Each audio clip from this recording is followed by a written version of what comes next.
DocTalk is brought to you by Multimin USA, manufacturers of Multimin 90, Sure Trace Mineral Supplementation by Timed Injection. Hi there and welcome to DocTalk. I'm Dr. Dan Thompson from Kansas State University, and I'm sure glad you joined us once again today. This is going to be the second of a two-part series with low-stress cattle handling with Dr. Tom Knopfsinger. Today we're going to talk about dealing with those mama cows and their babies. Sure glad you joined us, and stay tuned. I give Multimin 90 every 120 days. The reason I give it every 120 days is because it seems to keep those cattle fresher. But you can notice a great difference in those cattle from the first day you give it to the last day you give it. When I run them through the chute and I give them a shot of that Multimin 90, I know exactly what I'm giving them. It's just more economical as a whole on the bucking bull side of the business. The simplicity of Multimin 90 is, just like I said, I know what I'm giving them and when I give it to them. Closed caption brought to you by AgriLabs, the perfect pairing of performance and value.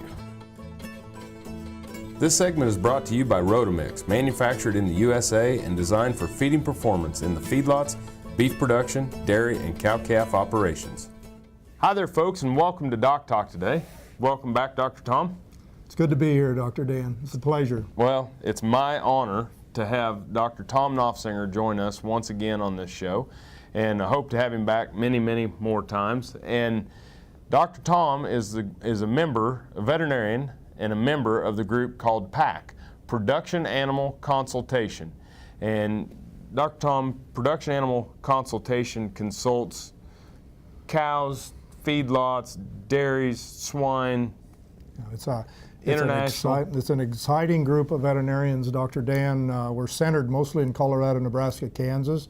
One of our most important members is in Queensland, Australia. Oh, yes. We have a swine consultant from Illinois.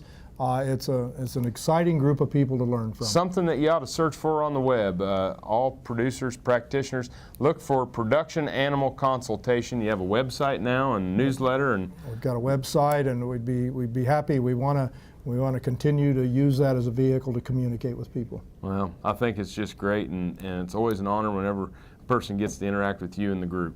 It's doing a lot of good things for a lot of animals and a lot of producers. It's a pleasure to be here. It really is. So we're going to talk about, the interaction of the mama cow and the baby, and how we try not to screw that up. Dr. Dan, I think we all agree that conception and birth is a true miracle. I think we take so many things for granted. So when we have a healthy, happy baby born, it's our responsibility to impact and empower that mother and let her take care of that baby. I don't think we as humans will ever understand all that happens between a mother cow and a baby calf, but we know some things are important. Passive transfer. We know that getting colostrum is very important. We know getting that animal to bond is so important. Teaching that calf to stay at her side is important. Teaching that mother to stay by the calf's side is important. So there's a few things, though, that we can interrupt and create negative situations. So I guess at the end of the day, we want to try to build that mother-baby bond and impact passive transfer. Yeah, and I think that my grandpa was a veterinarian, and he used to say that the animal's going to get along about 90% of the time, despite what you do for it, and sometimes we try to do too much. Absolutely. One of the things we've got to work with within this industry is that the dystocia rates have gone completely down. Yep.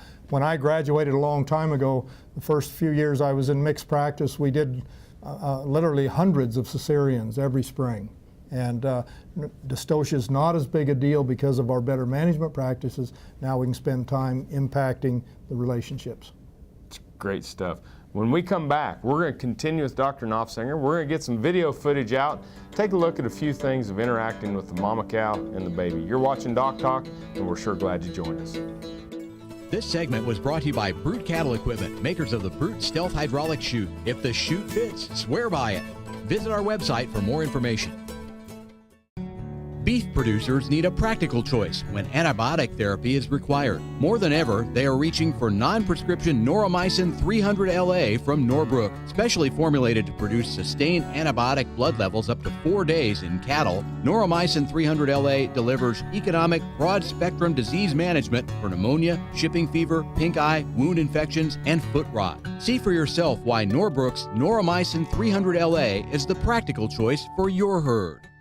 Dr. Dan here. Whether I'm driving up and down the roads covering the state of Kansas or I'm getting between Riley and Manhattan for my job, I'm driving a Ford truck. I'd like you to come out and visit my friends here at Dick Edwards Ford. They have a truck that'll suit your needs, whether you're looking for power with a Power Stroke diesel or if you're looking for fuel efficiency with the new EcoBoost engine, they got a truck that's just right for you. They're located 2 miles east of the Town Center Mall in Manhattan, Kansas, and they'll bend over backwards to help you. And I'll see you down the road. This hog is head over hoof for meal made from U.S. soybeans. Now, one hog isn't that impressive, but suppose we add another, and another, and another. Before long, you've got billions of hungry customers around the world all clamoring for the same thing. Our soybeans. Learn more about the billion-dollar appetite of animal agriculture at BeyondTheElevator.com. Brought to you by America's soybean farmers and their checkoff. Got cattle? Rotomix manufactures a complete line of energy-efficient rotary and vertical feed mixers for feedlots, beef production, dairy, and cow-calf operations. Our mixers are available with the patented Generation 2 staggered rotor, the industry standard for feeding wet rations that include wet distiller's grain. Made in the USA, Rotomix mixers are designed for feeding performance that American cattlemen and dairy producers have come to expect. Rotomix, proud to offer a better mix in less time using less fuel. Valley Vet Supply is devoted to providing information and professional quality products at reasonable prices. Valley Vet Supply. This segment is brought to you by Norbrook Laboratories, manufacturers of Noromycin LA, Normectin Plus, 1%, and Poron, the practical choice for your herd. Hi there, folks, and welcome back to Doc Talk. Dr. Dan Thompson from Kansas State University, joined by Dr. Tom Knopfsinger, who's a veterinarian with the veterinary group Production Animal Consultation, or PAC, which is an incredible group of veterinarians that is serving animal agriculture internationally. And Dr. Tom, we're talking about kind of that interaction between the caregiver, the cow, and her calf, and you have a video you want to share with us. Dr. Dan, we talked about working zone and position and building expectations within our animals. Yep. And so, yeah, I'd like to share this with you if I could. You bet. The thing that is new to me is that we should have the confidence to know that we can increase the frequency of nursing, and we should exhibit confidence in our mothers and babies. This is a cow that's had this baby. This baby's 3 days old, and she was very, very aggressive the first 2 days of life. When we're out here tagging and working with these young babies, we have to make sure we have the confidence of the mother, because you can get injured. So at this point, I had worked with this mother and baby from about 120 yards. I wanted to check the baby's navel, so I needed to get a hold of it. But I got too close to the calf, and the mother could not stand that. I was deep within her working zone, so she took off. Never tolerate cows leaving their babies. I stopped her with parallel motion and looked down when she stopped. Now she remembers the most important thing. As I go back to ask the little calf to catch me, I noticed that the mother and baby there in the center are too far apart. That calf's 4 or 5 days old. That mother should be next to her baby. So I asked the two to get closer together and stay there. And that's for protection. That's so that, yes, they never lose track. Here's a baby that's 8 hours old that should be nursing again. So I asked that baby, when I'm here, I expect you to be nursing. You need to be getting healthy and full. That puts me in the position to approach the new baby from the front, the baby that I'd like to interact with. Rather than chasing these calves, teach the calves to chase you. Go from the front, ask him to move, walk with him and stop him, and then go from one eye to the other, and he'll try to find you, and he wants to see you more clearly, and they'll walk up to you. Once they get close enough to touch, just rub on them. Don't try to throw them down. Just rub until the muscles in the back relax, and then you can more easily lay them down. This is what we expect. anticipate this mother wanting to see the baby, encourage that. That's really an important responsibility of that mother. Desensitize the calf before you tag that ear. Don't just tag it. Make sure that the mother is allowed to see that both ends of the baby are there. The important part of this process is to keep the calf's confidence. That confidence of that baby with you will spread to the mother and you'll be safe. Important is don't let the baby run back to its mother. Tell it thank you, rub on it, and when you allow that baby to reunite, watch this mother thank you by licking her brain there. Every time I see it, what a powerful video and what an incredible teaching tool, and thank you for what you do. We're going to have to take a break, but when we come back, we're going to talk a little bit more about the impacts of some of these practices and what they have on the production and output and health. The start of life is important. You're watching Doc Talk, and we're sure glad you joined us. Getting ready to work cattle for pre-breeding and calf vaccinations? There's no better time to use a safe, modified live virus vaccine to prevent BRD. Titanium provides the correct equation for BRD with its excellent safety profile and a strong response and long duration of immunity. Ask your veterinarian about modified live virus vaccines and the 8 convenient combinations of titanium for the perfect pairing of performance and value. Hi, I'm Kevin Ochsner, host of NCBA's Cattleman to Cattleman and Colorado Rancher. Join me each week as the National Cattlemen's Beef Association brings you the latest updates in industry information and market news. Plus, each week we provide important educational information and features on cattlemen from across the country just like you. And we can't forget our favorite cowboy poet, Baxter Black. Join me for NCBA's Cattleman to Cattleman, debuting Tuesday nights at 8:30 Eastern, right here on RFD TV. American innovation is being driven in places you might not expect by people like Brent Hayek, an Oklahoma family farmer, who recently set a world land speed record in a Ford Super Duty pickup truck powered by renewable B20 biodiesel. Advanced performance is here, now, putting America on the fast track to more jobs and energy independence. Biodiesel, America's advanced biofuel. Jason Lewis. I work here on Division Ranch, north of Strong City, Kansas. We run 500 head of mama cows. We started using multi-min about a year ago. We didn't have any problem with health that year. Didn't have to doctor near as many in that pasture. Just the overall appearance was a lot better. And I liked it so well, we'll start using it on everything.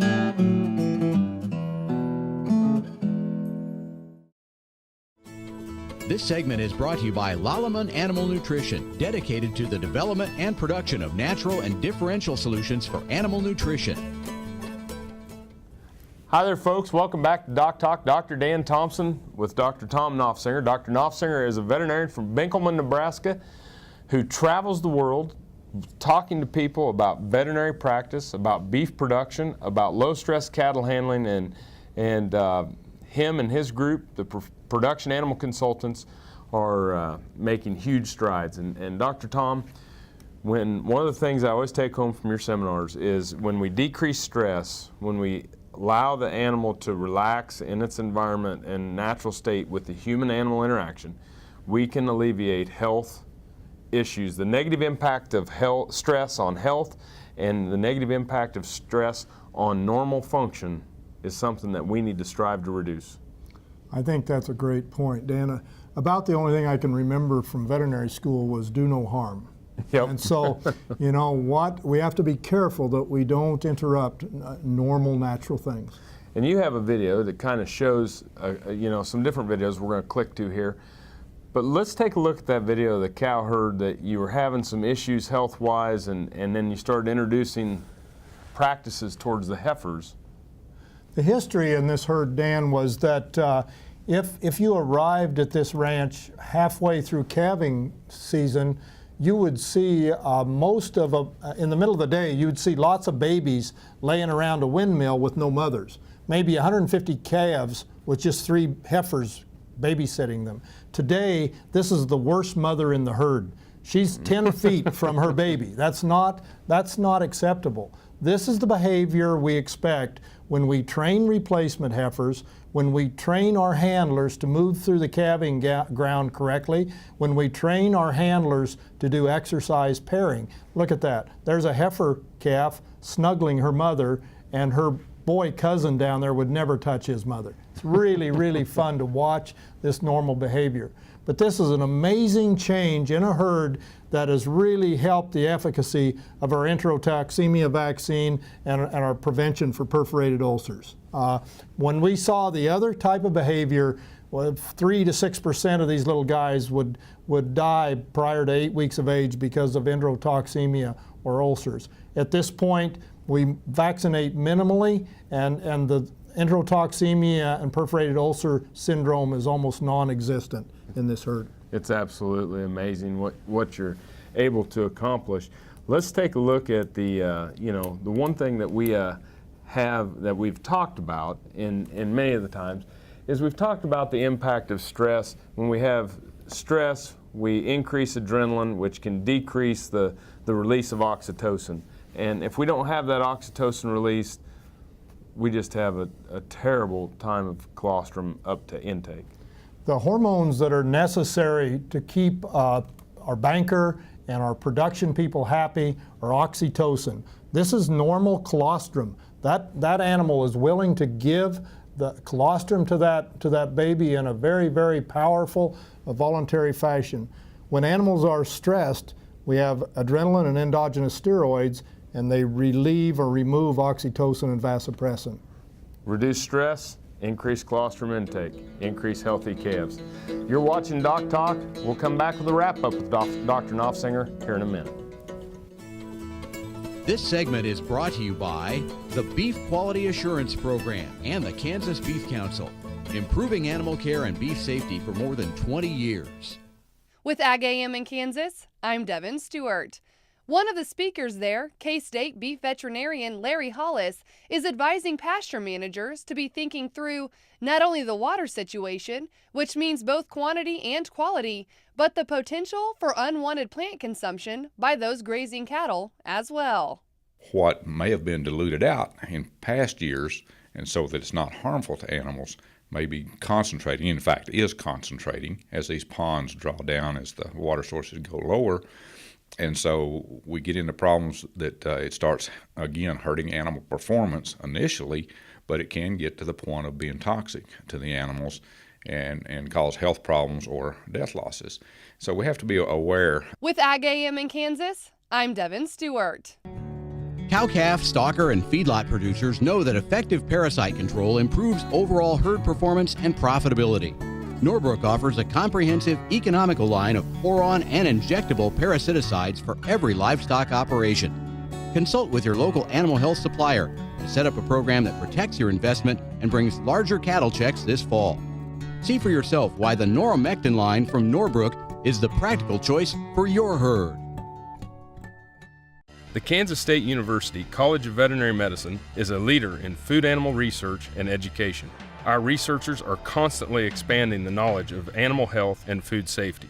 Through the Veterinary Health Center and the Kansas State Veterinary Diagnostic Lab, we provide practical services for animal producers. Home of the Beef Cattle Institute, the college is committed to animal welfare training and research. The Kansas State University College of Veterinary Medicine, knowledge and service for the future of animal production. Got cattle? Rotomix manufactures a complete line of energy-efficient rotary and vertical feed mixers for feedlots, beef production, dairy, and cow-calf operations. Our mixers are available with the patented Generation 2 staggered rotor, the industry standard for feeding wet rations that include wet distiller's grain. Made in the USA, Rotomix mixers are designed for feeding performance that American cattlemen and dairy producers have come to expect. Rotomix, proud to offer a better mix in less time using less fuel. This segment is brought to you by Purple Wave Auction, the easiest, most straightforward way to sell used equipment. Purple Wave, straight, simple, sold. Welcome back to Doc Talk. I'm Dr. Dan Thompson, and I've been joined for the last two shows by Dr. Tom Knopfsinger. And Dr. Knopfsinger is a veterinarian from Benkelman, Nebraska. He travels internationally talking about stockmanship principles about veterinary medicine, anywhere from endocrinology to animal handling, and you're a special person that has done so much for our industry and so much for veterinary medicine. Sure appreciate you being here, and I know that you have a passion for the people. Oh, Dan, this is the most exciting part of my career. It's just amazing to be able to interact with people on ranches and farms and backgrounding yards and feedlots. It's truly amazing. And if you get to go work with some of these young animals and their mothers and watch the families and the people on ranches and farms, it becomes very clear to you that these are heroes in action. Right. It's just amazing. Yeah, these people are, they definitely put their animals first. There are people that do what needs to be done no matter what the weather's like. They do what needs to be done in the interest of the animals. Don't get a day off. No. Every day's Saturday to them. Right. It's a great, and to be able to learn to apply some science and some veterinary medicine and stockmanship to make a difference for those peoples and most importantly, I'm blessed with the opportunity to learn from them every day. Yeah, that's why I think that the fun part of our jobs as veterinarians is how many people how many things we learned outside a book. That's right. From so many different people. Every operation does something a little bit better than another operation, and to be able to be a person that could be the conduit to share. And it's and many of these people are very skillful at doing their jobs, and yet it's a little bit hard for them to verbalize exactly to mortals like me what they're actually doing. But that seems to be the way to get them to be better. If you ask them to think about what they're doing and explain to you what they're doing and why, then you have a grounds for discussion for improvement. Yeah, you learn very little from a lecture. You learn more from being shown, but you learn the most from teaching. I wonder if that's why God gave us 2 of these and 1 of these. I think so. Listen twice as much and talk half as much. It's a really good thing. And as we watch the capability, the stockmanship and handling things are really important in the feed yard. But when you're blessed to have some impact on the animal from conception to harvest, it's just amazing what some of these people accomplish. Well, you're one of these people, and I'm sure glad to have you on the show. Thank you. It's an honor to be here. Yeah. If you want to know more about Dr. Knopfsinger, you can go to the website for Production Animal Consultants and learn more about their veterinary group. If you want to learn more about what I do here at K-State, find us on the web at www.vet.ksu.edu. Remember, always work with your local practitioner. I'm Dr. Dan Thompson, here from the College of Veterinary Medicine at Kansas State University. You've been watching Doc Talk.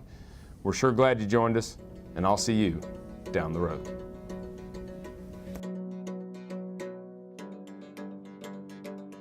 Closed caption brought to you by AgriLabs, the perfect pairing of performance and value. Doc Talk, produced in cooperation with Drovers Cattle Network and Bovine Veterinarian. For more information about this program or previous programs, go to DocTalkTV.com.